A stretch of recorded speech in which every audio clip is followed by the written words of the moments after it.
Menopause के term से उसकी मीनिंग हम समझ सकते हैं। मेनो मतलब मेंसेस या पीरियड्स, एंड पॉज मतलब पॉज होना। लेकिन menopause is not temporary, but ये है परमानेंटली। जब पीरियड्स रुक जाते हैं तो उसे हम मेनोपॉज कहते हैं। एक्चुअली एक फीमेल की, एक औरत की रिप्रोडक्टिव साइकिल होती है, लाइफ स्पैन होती है, उसकी स्टार्ट होती है मेनार्के से, जब पहली बार पीरियड स्टार्ट होता है, और उसकी एंड होती है मेनोपॉज से। तो मेनोपॉज हम कहते तब है जब 12 मंथ्स, कम से कम 12 महीने उसे पीरियड्स नहीं हो, तो रेट्रोस्पेक्टिवली हम कहते हैं कि वो मेनोपॉज अचीव कर चुके हैं। मेनोपॉज की वजह जानने के लिए हम पहले चलते हैं उस लेडी के फीटल लाइफ में, जब वो अपने माँ के गर्भ में होती है। उसके 5वें महीने में, गर्भ अवस्था के 5वें महीने में जब बच्ची गर्भ में होती है, उनके ओवरीज में लगभग 7 मिलियन एग्स होते हैं। लेकिन वो एग्स घट घट कर पैदाइश में सिर्फ 1 या 2 मिलियन एग्स ही बचते हैं। तो इतने एग्स डिप्लीट हो जाते हैं, खत्म हो जाते हैं, या मेडिकल टर्म्स में अट्रीशिया हो जाती है उनकी।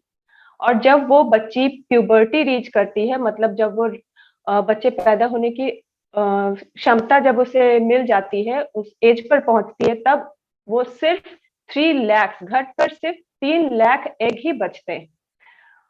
लेकिन इन 3 लाख एग में से भी सिर्फ 400 लगभग एग्स ओव्यूलेट होते हैं पूरे रिप्रोडक्टिव स्पैन में। तो इतनी जल्दी जल्दी एग्स डिप्लीट होती है, और 40 साल पहुंचते पहुंचते सिर्फ 1000 या उससे कम की एग्स ही बचते हैं ओवरीज में।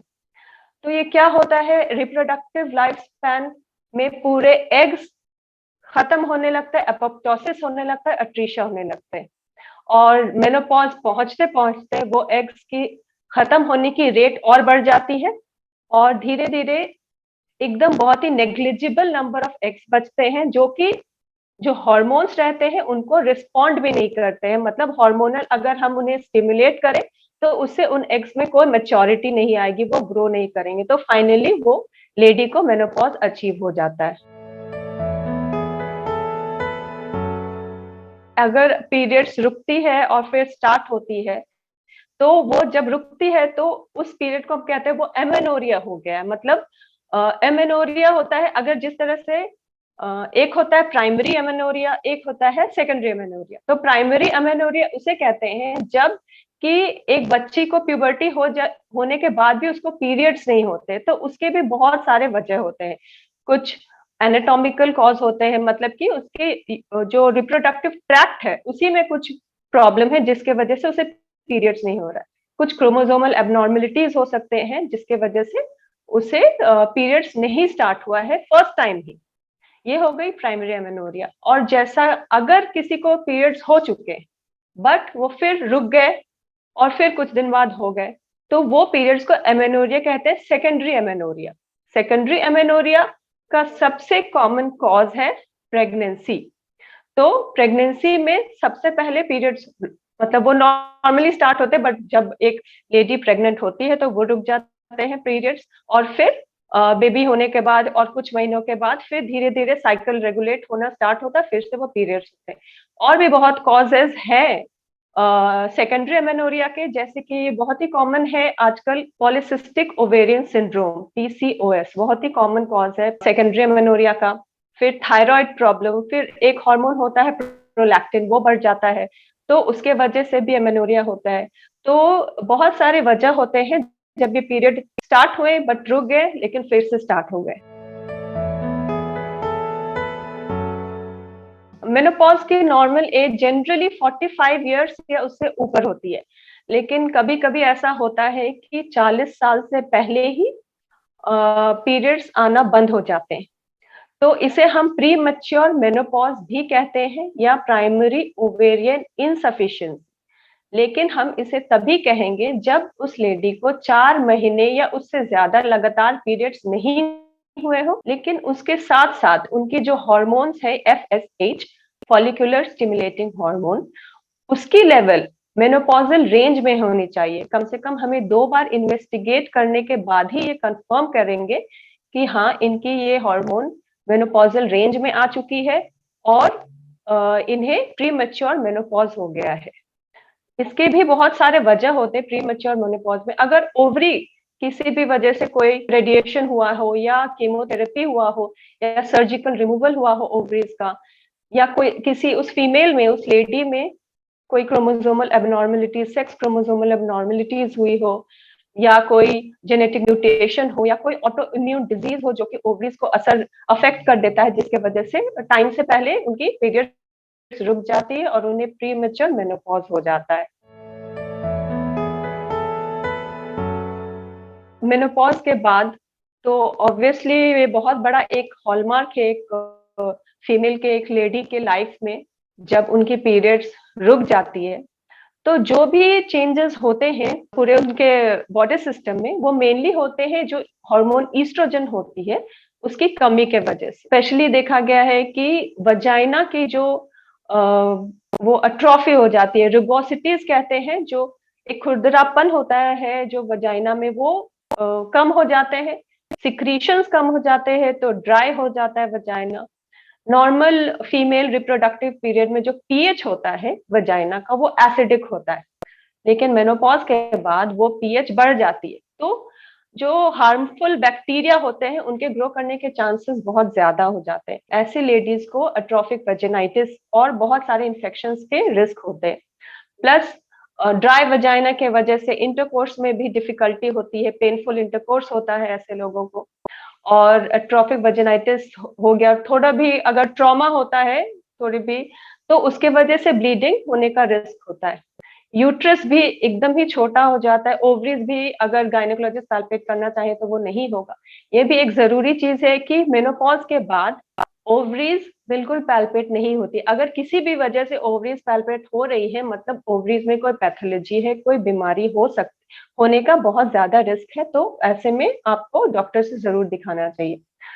रिप्रोडक्टिव सिस्टम से आते हैं हम आपके यूरिनरी सिस्टम में। उसमें भी ब्लैडर, जो यूरिनरी ब्लैडर होता है, जो पेशाब की थैली जिसे कहते हैं आम भाषा में, वो उसमें भी एस्ट्रोजन के रिसेप्टर्स होते हैं, तो उनके भी लाइनिंग, उनके भी एपिथेलियम पे इसका असर होता है, एस्ट्रोजन डेफिशिएंसी का, कमी होती है जो एस्ट्रोजन। तो एट्रोफिक सिस्टाइटिस इन्फेक्शन, ऐसे लेडीज को बार बार पेशाब लगना, कंट्रोल नहीं हो पाना, और खांसने से पेशाब रिलीज हो जाना, तो ये सब की शिकायत होती है। फिर बार बार यूरिन में इन्फेक्शन होने की शिकायत होती है। अब ब्रेस्ट के साइज घट जाते हैं, मसल की मास कम हो जाती है, बोन्स पे तो इसका असर होता ही है, बोन की मास कम हो जाती है, बोन की डेंसिटी कम हो जाती है। तो मेनोपॉज के बाद जो पोस्ट मेनोपॉजल लेडीज होते हैं उनको हाई रिस्क ऑफ फ्रैक्चर रहता है, उनको उनकी रीढ़ की हड्डी, वर्टिब्रा की डिफॉर्मिटीज का खतरा रहता है, हिप फ्रैक्चर्स का खतरा रहता है, तो ये सब रिस्क होते हैं। और देखा जाए तो स्किन में भी चेंजेस होते हैं, स्किन बहुत ही इलास्टिसिटी कम हो जाती है। ऑब्वियसली विजन में भी उनकी प्रॉब्लम होती है, माइग्रेन की भी बहुत लोगों को कंप्लेन होने लगती है। तो ये सब चेंजेस होती है। आप मूड्स में भी चेंजेस होते हैं, मेंटल, मतलब मूड लो रहना, इरिटेट हो जाना, परेशान हो जाना जल्दी, एंजाइटी होना, कंसंट्रेशन नहीं लगना, ये सब की भी शिकायत लेकर आती है। और एक बहुत ही कॉमन शिकायत है जिसे कहते हैं हॉट फ्लैशेस। ये क्या होता है कि सडनली अचानक से गर्मी लगने लगती है और फिर पसीना आने लगता है। ये मोस्टली चेहरे पे, गर्दन पे और अपर चेस्ट और अपर बैक पे होता है इसका असर। तो इसके वजह से भी रात की नींद ठीक से नहीं आती है और दिन के टाइम पे थकावट हो जाती है। तो ये सारी कंप्लेंट्स होती है पोस्ट मेनोपॉजल वुमेन में। वक्त से पहले अगर मेनोपॉज हो जाता है, मतलब उनकी जो ईस्ट्रोजन की लेवल है उनकी बहुत लो होती है, तो हार्मोनल थेरेपी से कोशिश किया जा सकता है कि उनकी वापस से साइकिल स्टार्ट हो सके।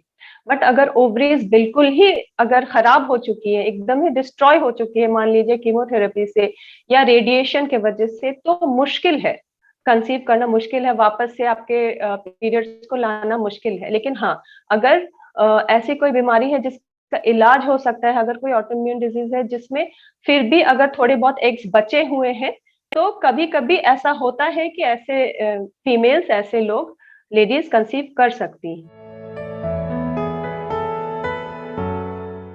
मेनोपॉज के बाद क्या होता है, ऑलरेडी फीमेल्स लोग, महिलाएं, लेडीज उस एज ग्रुप में आ जाती हैं जब उन्हें और भी बीमारियों का खतरा बढ़ जाता है।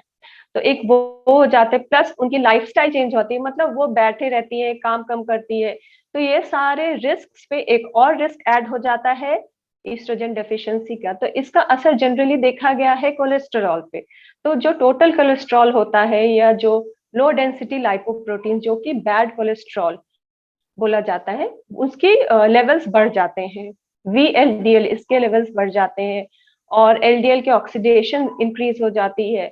कुछ ऐसे होते हैं जैसे प्रोस्टासाइक्लिन्स होते हैं और ये सब के एंडोथेलिन्स होते हैं, ये सब के लेवल्स भी बढ़ जाती है, जिसके वजह से उनकी जो ब्लड वेसल होती है, कोरोनरी आर्टरी होती है, वो वेसल जो कि हार्ट को ब्लड देती है, तो उस पे इसका असर होता है। तो कोरोनरी आर्टरी डिजीज के रिस्क होते हैं हर जगह, मतलब जो भी जहां पे भी ब्लड जा रहा है, ब्लड वेसल में ब्लड की फ्लो धीमी हो जाती है। तो ये सब के वजह से जो मतलब नॉर्मल आम भाषा में कहेंगे कि वेसल्स में या ब्लड वेसल्स में खून की जो नलियां होती हैं उसमें चर्बी बढ़ने लगती है, एथेरोस्क्लेरोसिस होने लगता है। तो ये रिस्क होता है पोस्ट मेनोपॉजल वुमेन में। लेकिन ये इसमें भी आपके अलग अलग और भी जो डिजीजेस और भी जो दूसरे मॉर्बिडिटीज है, तो वो सब ऐड करके ये एक रिस्क फैक्टर बन जाता है हार्ट के प्रॉब्लम के लिए।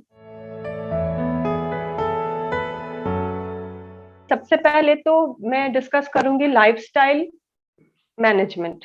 लाइफस्टाइल मैनेजमेंट में आपको बहुत सारे मतलब ऑलरेडी जो एज रिलेटेड रिस्क फैक्टर्स है उनको कम करना चाहिए। जैसे अगर कोई स्मोक करते हैं, कोई अगर अल्कोहल लेते हैं, शराब लेते हैं, तो वो सबको रोकना जरूरी है। अगर आपको चलने फिरने की आदत नहीं है तो ये आदत को छोड़िए। एक्सरसाइज बहुत इंपॉर्टेंट है, माइल्ड वॉकिंग या हल्का फुल्का अगर ब्रिस्क वॉकिंग होता है, साइकिलिंग कर सकते हैं, ट्रेडमिल पे चल सकते हैं। ये सब के वजह से आपके कार्डियो रेस्पिरेटरी, दिल और लंग्स भी स्ट्रांग होते हैं।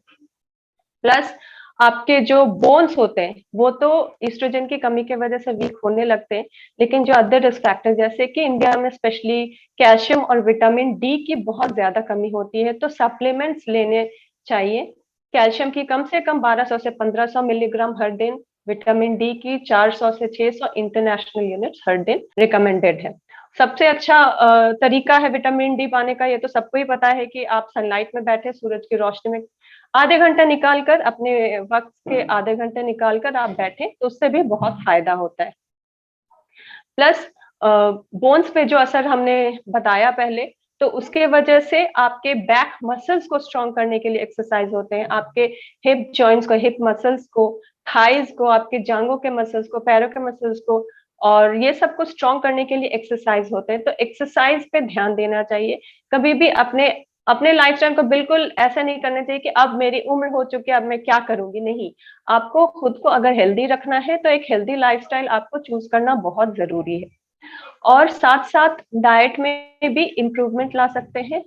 ईस्ट्रोजन एक फाइटो ईस्ट्रोजन करके होता है जो प्लांट बेस्ड ईस्ट्रोजन होता है। ये काफी सारे फ्रूट्स और वेजिटेबल्स में, सब्जियों में पाया जाता है, जैसे सोयाबीन, कैबेज, पत्ता गोभी, साग, ये सब में मिलता है। प्लस आपको फ्रूट्स में जैसे सेब हो गया, नाशपाती हो गई, बेरीज हो गए आपके, और प्लम हो गई, ये सब में ये फाइटो ईस्ट्रोजेंस जो आपको ईस्ट्रोजन है बट प्लांट बेस्ड है। तो ये आपको ऐसे डाइट चूज करने चाहिए जिसमें फाइटो ईस्ट्रोजेंस हो। तो आपके डाइटरी इंप्रूवमेंट होनी चाहिए। और आप जैसे हॉट फ्लशेस, कुछ लोग कंप्लेन करते हैं, तो हॉट फ्लशेस के लिए आपको अपनी एम्बियंस को, आपके आसपास के सराउंडिंग को कूल रखना चाहिए। ऐसे कपड़े पहने जो लाइट हो, जो कॉटन हो, लेयर्ड कपड़े पहने, ठंडे पानी से नहाएं और आप ठंडे ड्रिंक्स पिए, तो ये सब से आपको थोड़ी रिलीफ मिल सकती है। और हार्ट वगैरह के लिए तो एक्सरसाइज बहुत जरूरी है। अपने डाइट को वैसे इंप्रूव करें जिसमें आपको लो कोलेस्ट्रॉल डाइट है, गुड कोलेस्ट्रॉल वाले, जैसे ये होते हैं मेवा कहते हैं जिसे हमें, नट्स, ये सब होते हैं गुड कोलेस्ट्रॉल।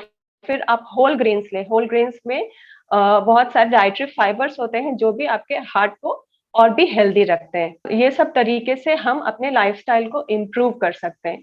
अब अगर हम मेडिकेशन की बात करें, तो मेडिकेशन में क्योंकि ईस्ट्रोजन के वजह से, कमी के वजह से बहुत सारे प्रॉब्लम्स होते हैं, तो अगर हार्मोन थेरेपी जिसे कहते हैं हार्मोन रिप्लेसमेंट थेरेपी, वो देकर काफी सारे सिम्टम्स को इम्प्रूव किया जा सकता है।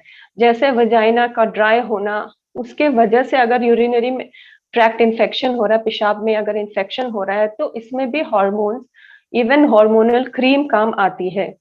सिस्टमिक मतलब जो ओरली हॉर्मोन्स लेते हैं, उसमें भी कौन सी लेडी को लेना चाहिए, कौन सी लेडी को नहीं लेना चाहिए, बहुत सारे इंडिकेशंस है और कॉन्ट्रा इंडिकेशन, वो सब देखकर डॉक्टर्स आपको हॉर्मोन्स प्रेस्क्राइब करेंगे अगर आपको जरूरत है तो।